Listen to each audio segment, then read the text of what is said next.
Maltese vegan. So I wanted to do a bit of a video about my current diet. Well, as you know, I am vegan. Obviously that entails going plant-based, but plant-based doesn't necessarily mean that it's healthy. It's not that I have been having any particular health issues, but I've decided to switch from a vegan diet to another vegan diet. Not ever going to meat, don't worry. It's just that I thought I'd try it out. It's kind of a short period kind of diet. It's not lifelong or long term. It's in fact just a six week program which I thought I'd try out, see how I feel even better than I would feel as a vegan. It's kind of, next level vegan, I suppose, but in no way am I trying to judge anyone who's not doing this, because going vegan is actually the least you can do, as the vegan couple always say. It's the baseline, and as long as you've reached that, then anything else, for me, at least in my books, is fine, at least from an ethical point of view. I just thought that, although I was already eating pretty healthy, I'd try this out. And the diet which I'm talking about is Dr. Furman diet. I think that's how you pronounce his surname. It's not actually a diet, it's like a 6 week meal plan kind of thing. Important to say that you do not have to do this. This is purely a personal choice, and this is where personal choice is a thing, and because I'm not affecting anyone else by doing this, but it is a personal choice which I thought I'd try out, and that's it.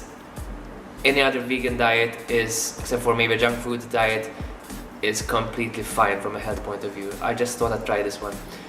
So the rules here are that you eat as many veg and fruit as you like, maybe more focusing on the veg rather than the fruit. The veg are categorized in 2 different types. You've got the starchy veg and the non-starchy veg. Online you'd find lots of lists related to Dr. Furman diet showing you what is starchy and what is not starchy.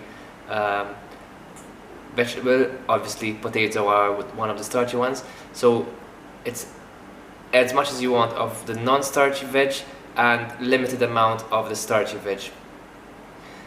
Within the starchy veg category, we're including also grains. So every day you could have of those starchy or grain like food, you can only have 1 cup every day, cooked 1 cup. So it's not 1 cup dry and then cooking it and then you have much more, obviously, in volume.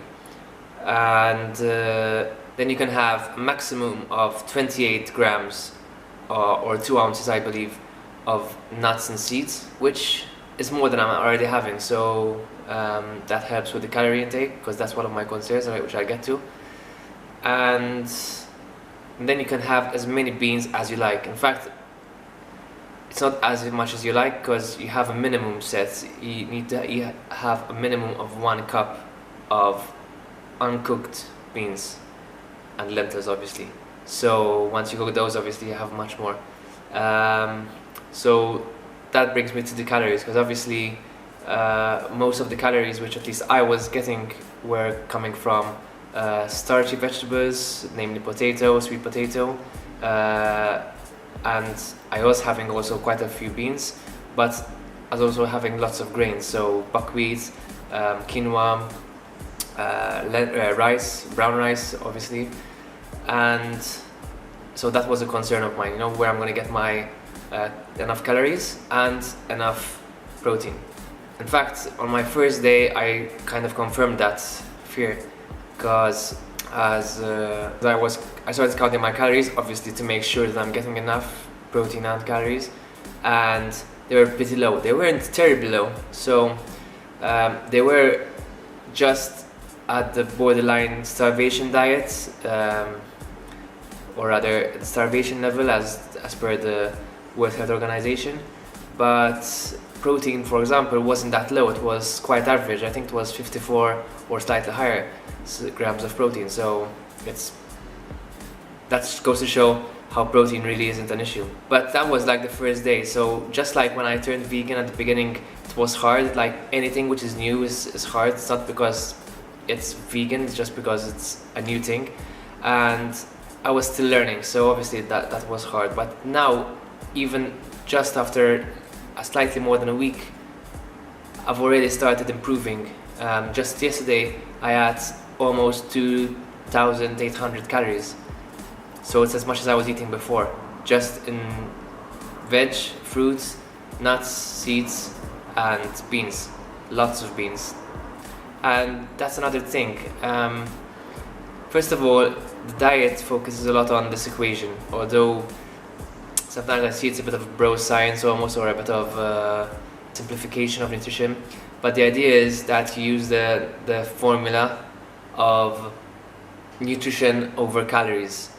So the more calories you have, that means that the result of the formula is going to be a lower value. If you have less calories and more nutrition, then the value is going to be higher. And the higher the value, the more nutritionally dense that food is.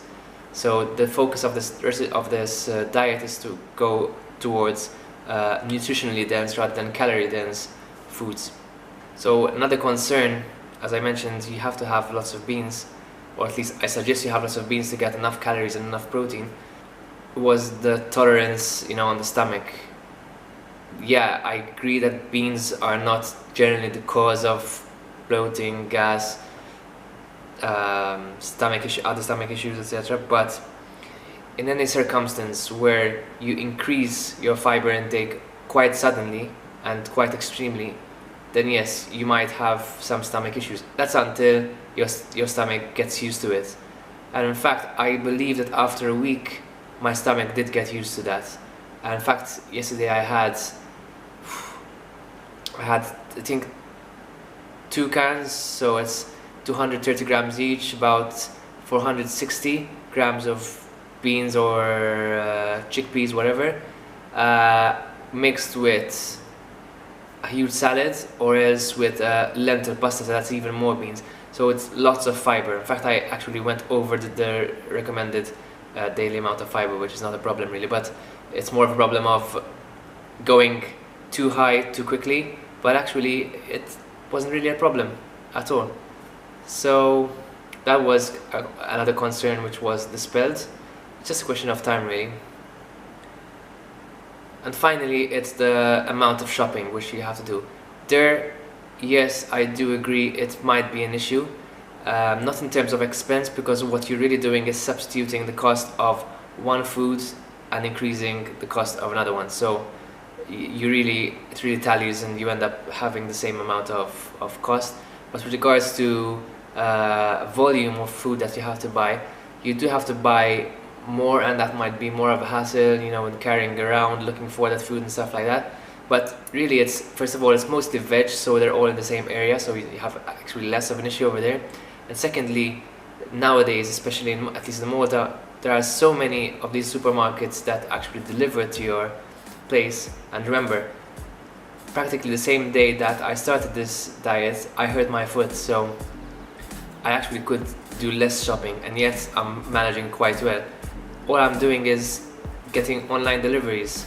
Select your veg online and it's done, it's delivered. Every weekend I have a huge box of veg delivered. So really there are very little excuses. I might not be thinking of all excuses, so I'm sorry if I'm offending anyone, but in my mind, at least anyone in my situation really shouldn't have any issues there. So yeah, that's it. Just a bit of an update on my diet. So I've got about 5 weeks left. One thing I would like to say, that I do still crave and miss the more junk food kind of foods, even carbs themselves, the calorie dense foods. But either way, it's just a 6-week thing, so it's not really gonna be a long ordeal. And it just shows that even when you truly follow a strict diet, because vegan in general is not a strict diet, when you really restrict yourself, even that's not difficult. So let alone turning vegan.